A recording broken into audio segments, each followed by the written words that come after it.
Hello, today we continue our daily reading of the Word with the book of Second Kings chapter 6. As always stated prior to reading, get to a church that has Bible study or Sunday school where the Word can be broken down and shared with you for an easier understanding. Also get with some friends who break bread and just have church together and get some understanding from one another.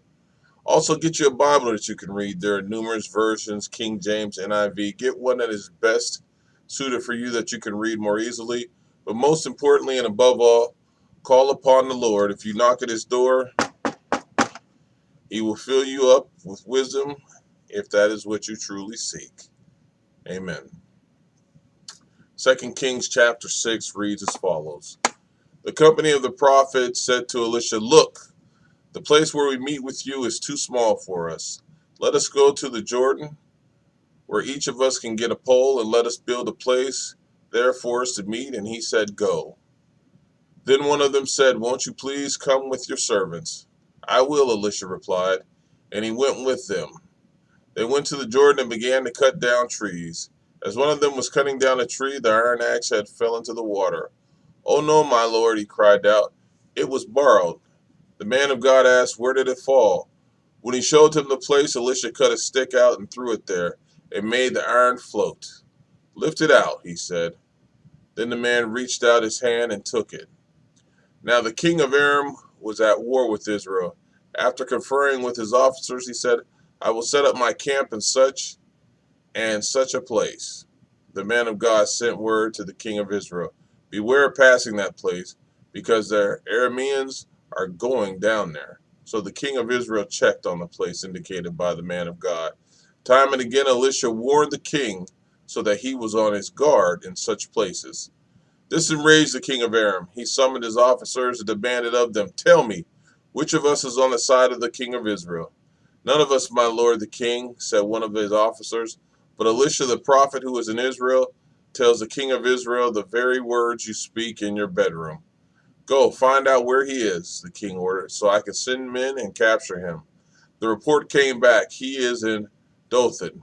Then he sent horses and chariots and a strong force there. They went by night and surrounded the city.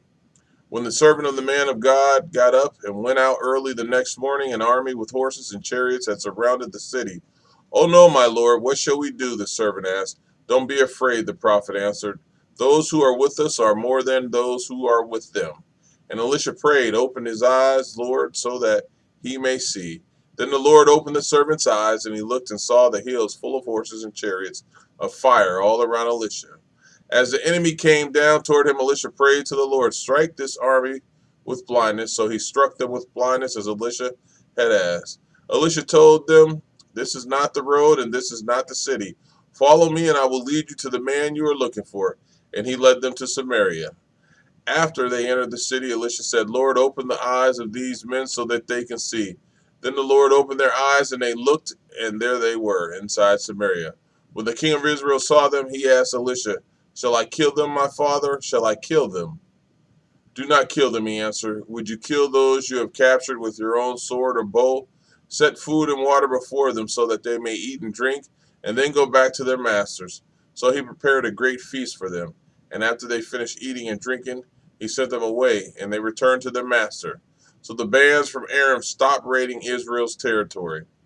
Sometime later, Ben-Hadad, king of Aram, mobilized his entire army and marched up and laid siege to Samaria.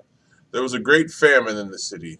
The siege lasted so long that a donkey's head sold for 80 shekels of silver, and a quarter of a cab of seed pods for 5 shekels.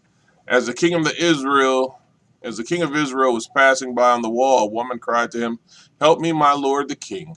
The king replied, "If the Lord does not help you, where can I get help for you? From the threshing floor, from the winepress?" Then he asked her, "What's the matter?" She answered, "This woman said to me, 'Give up your son so we may eat him today, and tomorrow we'll eat my son.' So we cooked my son and ate him. The next day I said to her, 'Give up your son so we may eat him,' but she had hidden him. When the king heard the woman's words, he tore his robes. As he went along the wall, the people looked and they saw that under his robes he had sackcloth on his body. He said, 'May God deal with me, be it ever so severely, if the head of Elisha's son of Shaphat remains on his shoulders today. Now Elisha was sitting in his house, and the elders were sitting with him. The king sent a messenger ahead, but before he arrived, Elisha said to the elders, "Don't you see how the murderer is sending someone to cut off my head? Look, when the messenger comes, shut the door and hold it shut against him.